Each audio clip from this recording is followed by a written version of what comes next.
Hi, this is Jacob Anderson, independent Mark V, Shopsmith Mark V repair expert, and today this video is about how to replace your drive belt on your Shopsmith headstock.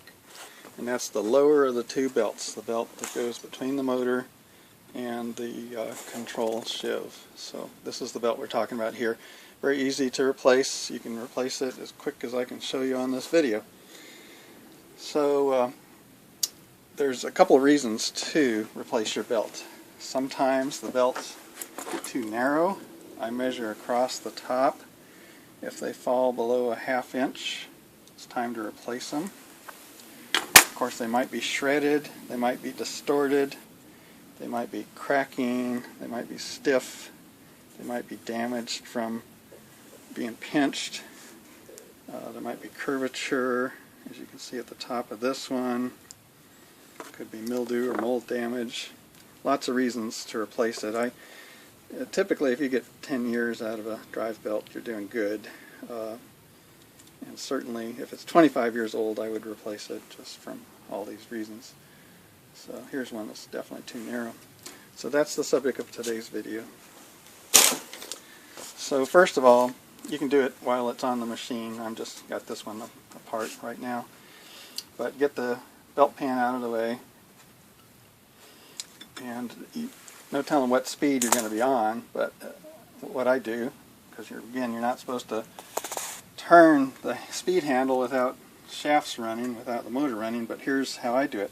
I get my fingers inside, push against the control sheave, and turn the speed handle towards high, like that.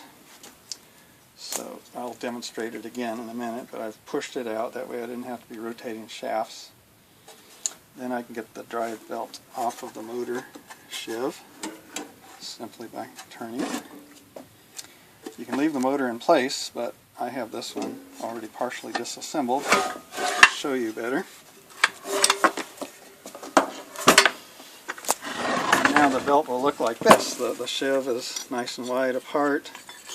The belt can be accessed, can be pushed up, and I'm going to unclip the control sheave, the speed control. I just unclipped the little clip here. Now I can push the control sheave back, get the belt up and out of the way.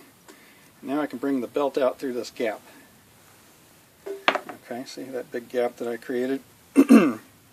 So here's, in case that wasn't too visible, here's all of those pieces loose. So when I was turning the speed control handle, I was pushing outward on this just to get it to slide out farther to give me a big gap. Then I unclipped the speed control, got the belt out of the way, pushed these back together. Now I can pull this out and through like that, get rid of it. So that's what I did on the inside in case it was too hard to see. So now replacing the belt is very easy. Here's the new belt. Push it into this gap above the sheave. Pull the sheave back out.